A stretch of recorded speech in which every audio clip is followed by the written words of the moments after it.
عليكم، كيفكم؟ ان شاء الله تكونوا بخير مرتاحين البال يا رب، وجميع المسلمين يا الله. الدعاء لا تستهينوا بالدعاء، ادعوا دائما. حبدأ الفيديو تبعي قبل ما اعمل الطبخة. بدي افرجيكم شوية مشتريات اجتني. هدول اجوني من الاردن هدية من ناس قريبين علي، بس قبل ما افتحهم افرجيكم هذا الصبغة. انا طبعا من عشاق الحنة، بس دائما لازم اجي اخلي عندي علبة او علبتين صبغة عليها نو امونيا. شوفوا انتبهوا لهي الكلمة، نو امونيا، يعني هذه ما بتضر الشعر ولا بتضر فروة الراس. فاذا بتستعملوا الصبغة لازم تنتبهوا لهاي الكلمة، نو امونيا. لا تستعملوا الصبغة اللي فيها امونيا. فجبت تنتين وحطيتهم عندي احتياط، بس انا راح احني. بس اذا حنيتوا لازم يكون في فرق فترة بين الحنة والصبغة، لانك تحني اول ما يطلع يبين اثار الشيب على شعرك تروحي تصبغيه، لا بضرك كتير، بضر وبيعمل مشاكل وامراض. فانتبهي، لازم يكون اقل اشي بين الحنة وبين الصبغة شهر، اقل اشي. هم بيقولوا اقل، بس انا بصراحة ما بحب، يعني يمكن اقعد شهرين كمان. ما بحب احط حنة وبعد اسبوعين اروح احط الصبغة. انتبهوا لهاي الشغلة كتير. طيب حنشوف هدول الهدايا. هدول اجوني من الاردن. هم طبعا اللي بيعرفوني بيعرفوا انا من عشاق الفناجين القهوة والاكواب، فبجيبوا لي فناجين. فهنشوف الفناجين هدول. يا سلام، زي عامل زي ايش، زي الفخارة. ما ألذهم، حلوين. انا ما عنديش لون ابيض، فالحمد لله اجاني لون ابيض. بنحطيهم على جنب عشان ما نضيع وقت. ونشوف هذا شو الصدمة اللي اجتني، اني انا عندي هذا النوع. بفتحها مسكرين، يعني انا والله بفتحهم معكم. هاي انا عندي نفس هذا النوع بس على لون تاني. بدي افتح اطول. تعال هيو شوفوا، هاي عندي نفس هذا، بس اجاني هذا الموديل. يلا تغيير حلو كمان.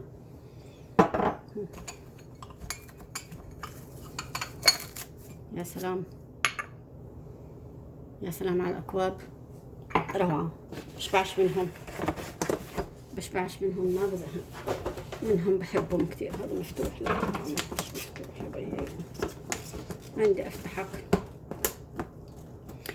خليني افتحه من هون. مش الفيديو على السريع عشان ما تنزعجوا وانا اتفرج. يا سلام.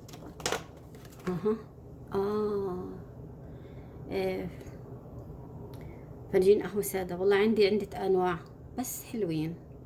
يلا ريتهم سالمين. شو هذا؟ فكرته. زيه 2 4 6 8 12 واحد. حلوين. بدهم غسيل، حلوين، ريتهم سالمين. يلا خلينا نشوف شو بدنا نعمل هسه.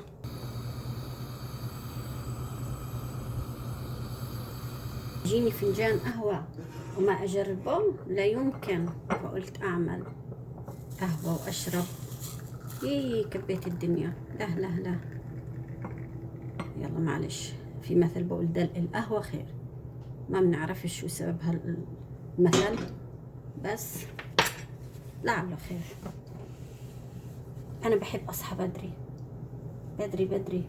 زمان كنت اضلني نايمة، بعدين شكلي عجزت، خف نومي، فبحب انام بدري. اصحى بدري وانام بدري كمان، زي الدجاجة بنام بدري.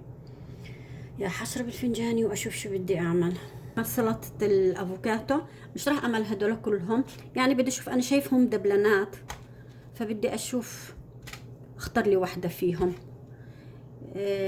وراح شو استعمل معاه. شوفوا هاي سلطة الافوكاتو، بتحبوا تهرسوها، بتحبوا تخلوها مكعبات زي ما بتحبوا. فانا بدي اعملها اليوم على مزاجي، هيك اختار لي شوية شغلات واعمل معها. هي خليني احط الافوكاتو هاي هيك على جنب.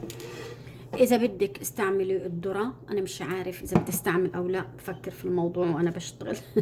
شوية بقدونس، بدل البقدونس اذا بتحبي تحطي كزبرة خضراء حطي. انا بحبهاش، طبعا زهقتوا مني من كتر ما قلت لكم بحبش الكزبرة الخضراء.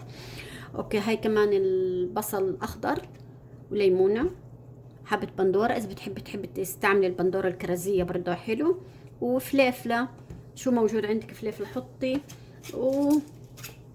وعرقين خس، هدول مش عرقين، واحد اثنين أربعة، هدول أربعة، إحنا حنحط اثنين يعني. زيت زيتون وفلفل أسود والملح. طيب أنا شو بحب راح أستعمل وأحط في السلطة.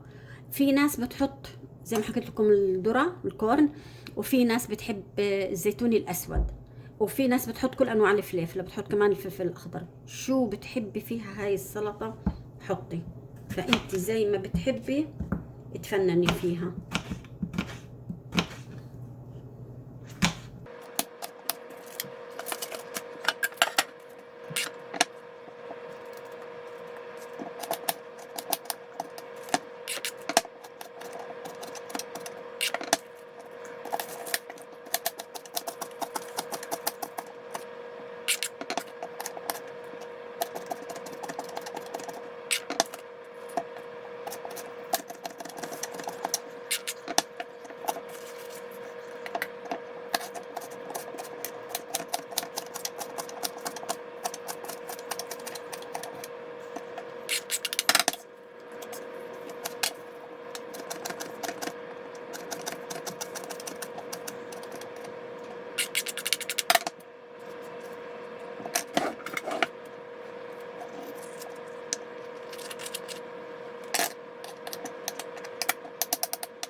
طيب هيني فرمت كل اشي، بديش احط، انا بصراحة مش جاي على بالي.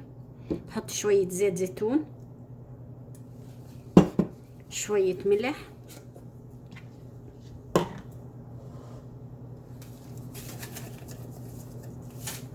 شوية فلفل اسود.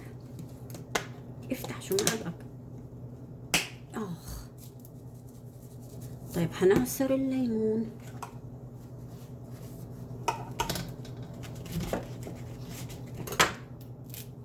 اذا عندك الخل التفاح حطي، اذا بتحبي دبس الرمان حطي، شو بتحطي شو بتحبي شو بتحطي حطي شو بتحبي حطي. انا عشان بحب الليمون هعصر كمان هاي. يا عيني عبيت الزيت وعبيت الدنيا، شاطرة انا، تعرفوا انا شاطرة. يلا كله على عافية بيمشي. هدول هناخد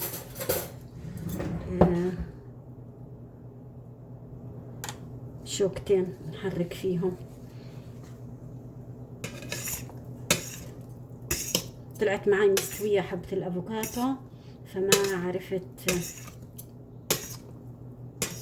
أقطعها يعني مربعات متساوية.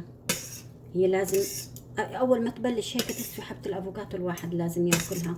بس إحنا جبناه من سامز، وعشان بنجيبه من محل اسمه سامز هذا في بالجملة، فطول عنا، فأكلنا واحد وضل الباقي. بسم الله. مم. مم. مم. مم. الله الله الله، بسم الله.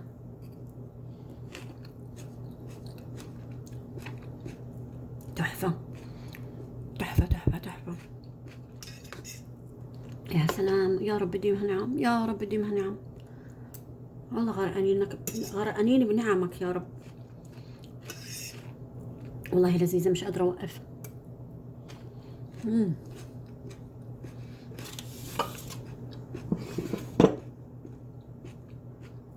بالعافية، والله لذيذة.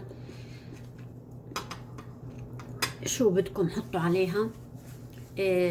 أنا أعتقد إنه كمان خلي التفاح الأصلي بيطلع لذيذ معاه، أنا ما عندي بالديكور الحمد لله.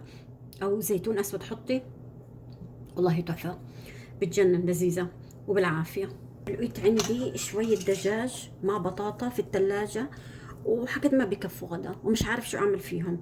قلت ليش اكبهم؟ لا والله غير استغلهم. لقيت عندي كمان هذا الباكيت تبع السمبوسة. الحجم شوفوا حجمه صغير صغير كتير. فقلت والله بكفوا هدول، بلفهم وبحطهم بالفريزر وبصير اطول واقلي منهم، ولا اني اضيع الايجرولات واضيع الدجاجات. فهبدا شغل فيهم. معلقة صغيرة كتير غلطوني بس معلش. انا دايما بحط فيهم الحجم هذا الصغير. انا دايما بحب احط فيه أعوذ بالله من الشيطان الرجيم. هي طلعت نتفة بطاطا، يلا مش مشكلة. بحب احط فيه جبنة بس يلا مش مشكلة. يا أبي الله المستعان تنخلصهم. زاكي والله، طعمته زاكية كتير. انا حاطة الدنيا فوق بعض. خلينا نقيم هذا شوي. نقيم هاي نحطها هيك. هيك بيرفكت ممتاز. شوف ايوه، نحط فيها شوي شوي.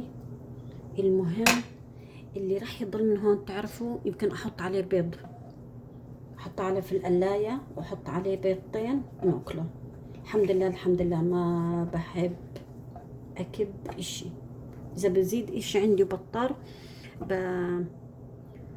بطلع على العصافير برا، او لما اروح امشي. انا عشان الحمد لله بفضل الله كل يوم بروح بمشي ساعة عند كلية هون عندنا اسمها مورين فالي. كل يوم بروح بمشي عندها. فالشغلات اللي بتزيد وتروحوا تحكوا علي توزعوا علي، بروح باخدها للبط اللي عند مورين فالي. يا وممنوع ممنوع نطعميه، لان هم بالحكومة بالطعميه. السيتي يعني المسؤولين عن تنظيف المكان هم بطعموه. بس انا وصاحبتي دايما حاملين خبز وحاملين شغلات ومندير للبط. الله المستعان. ولا نكبه يعني، الله المستعان. والله الواحد بخاف شوفتوا زي هاي انه يكبها نعمة. كان الرسول صلى الله عليه وسلم يقول للسيدة عائشة حديث بمعنى، عشان ما تقولوليش لا مش معناه هيك وهيك، ان النعمة لما تطلع من البيت قلما تعود. حافظي على النعمة. يعني انا مش عارفة الحديث بالضبط، بس بمعنى انه يعني حافظي على النعمة، لانها اذا طلعت من البيت خلاص قلما تعود. فالواحد والله بخاف. يا رب ديم نعمك علينا. والله احنا غرقانين بنعمه، والله غرقانين بفضله، والله بعطينا وبنعمنا رغم كل ذنوبنا. كريم رحيم رزاق لا اله الا هو. الحمد لله رب الرحيم رب حنان منا. الحمد لله الحمد لله على رحمته علينا. الحمد لله. شوفوا هيني لفيتهم، ياخدوش معي 10 دقايق. ما احلام. حطيت طبقتين عشان ما يلزقوا في بعض. حطيت النابكن، بحطه هسه بالفريزر 10 دقايق، بعدين بنقله على باكيت زبلك. ما بحطه بباكيت زبلك على طول عشان ما يلزق في بعض. هاي راح اقلي هدول، وراح اقلي كمان نتفة وناكلهم وبالعافية.